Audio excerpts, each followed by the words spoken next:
किसी तरह से कोई चार्जेज नहीं। अगर किसी भक्त की कोई श्रद्धा है, कोई दान देने की, तो दान पत्र रखे हुए हैं, दान पत्र में डाल सकते हैं। किसी भक्त का कोई नाम नहीं उठता है यहाँ पर।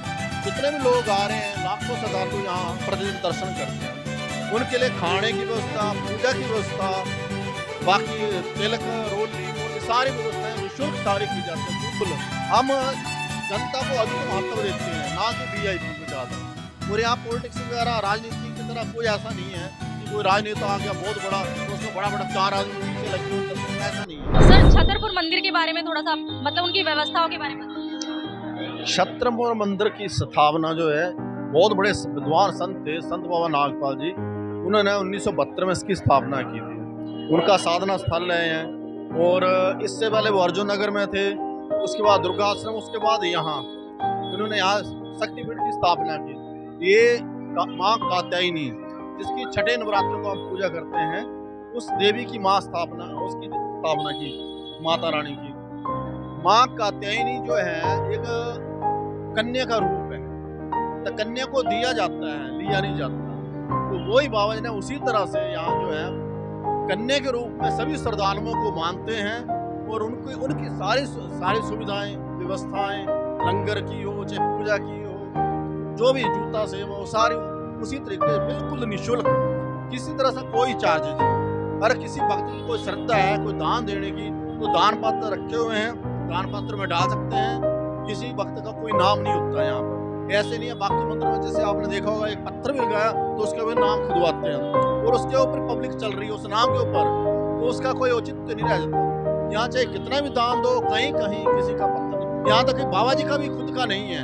ये भी बाबा जी के जाने के बाद, जब बाबा जी 15 दिसंबर 1998 में चले गए, उसके बाद ट्रस्ट ने सोचा कि जिन्होंने इतना बड़ा शक्तिपीठ स्थापित किया, इतना बड़ा साम्राज्य स्थापित किया, उसके नाम से कुछ ना कुछ तो बाबा जी की समाधि, अंदर मूर्ति, इस तरह से उन्होंने बाबा जी के नाम से किया। बाकी जितने भी लोग आ रहे हैं, लाखों श्रद्धालु यहाँ प्रतिदिन दर्शन करते हैं। उनके लिए खाने की व्यवस्था, पूजा की व्यवस्था, बाकी तिलक, रोली, मोली सारी व्यवस्थाएं निःशुल्क सारी की जाती है। जूता सेवा, कोई किसी तरह का कोई चार्जेज नहीं।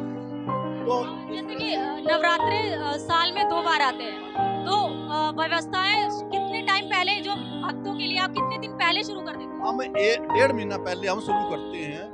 सारे गवर्नमेंट एजेंसीज को हम 1 महीना पहले लेटर हम भेजते हैं। ये इतनी तारीख से हमारे नवरात्रे शुरू हो रहे हैं, नवरात्रों का फंक्शन शुरू होगा, ये जो कमियां हैं इनको हम पूरा करें।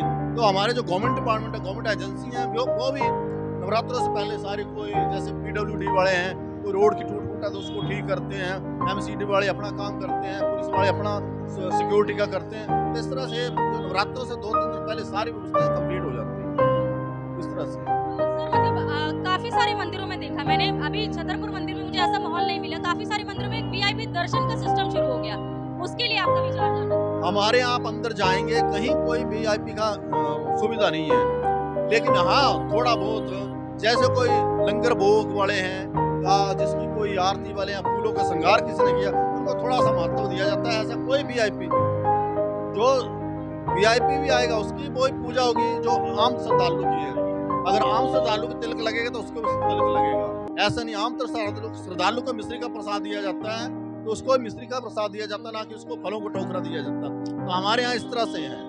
छतरपुर में सारे श्रद्धालु, सभी भक्तगण माता की नजर में और आप सबकी नजर में बराबर। बिल्कुल हमारी नजर में सब बराबर हैं, किसी का कोई ये नहीं है। लाखों लोग दान दे रहे हैं, उन्हीं के सहयोग से इतना बड़ा मंदिर चल रहा है। इतनी बड़ी देखो आज। सर, ये तो बहुत अच्छी बात है कि आप इतनी अच्छी बातों को समझ रहे हैं और जनता के लिए, भक्तों के लिए इतनी अच्छी चीजें कर रहे हैं। बिल्कुल हम जनता को अधिक महत्व देते हैं, ना कि वीआईपी को ज्यादा। और यहाँ पॉलिटिक्स वगैरह राजनीति की तरह कोई ऐसा नहीं है कि कोई राजनेता आ गया बहुत बड़ा तो उसको बड़ा 4 आदमी पीछे लगे हो दर्शन, ऐसा नहीं है। यहाँ बिल्कुल जो भी आओ मंदिर दर्शन करो, प्रसाद लंगर प्रसाद ग्रहण करो, जूता की सेवा निःशुल्क है, तिलक की सेवा, सारी सुविधाएं यहाँ पर। एक बार आप सबको अपनी तरफ से नवरात्रों की शुभकामनाएं दें। मैं सभी श्रद्धालु भक्तों को, जो आए हैं उनको भी, जो नहीं आए हैं, जो घर पर हैं उनको भी नवरात्रों की बहुत सारी शुभकामनाएं देता हूँ। आज माँ कुष्मांडा का दिन है, माँ कुष्मांडा की पूजा हो रही है, लोग यहाँ भी कर रहे हैं, अपने घरों में भी कर रहे हैं। मैं सभी को हार्दिक शुभकामनाएं मेरी तरफ से। और कल माँ स्कंद माता का दिन है, जो उसकी आता ही नहीं है। तो इस तरह सप्तम को काल रात्रि या गौरी का, इस तरह से मैं सभी को सभी नवरात्रों की हार्दिक शुभकामनाएं देता हूँ सभी जनता को, हर एक श्रद्धालु को, हर एक भक्त। मेरी सारी मैं इतना ही कहना चाहता हूँ आज। जय माता, जय माता।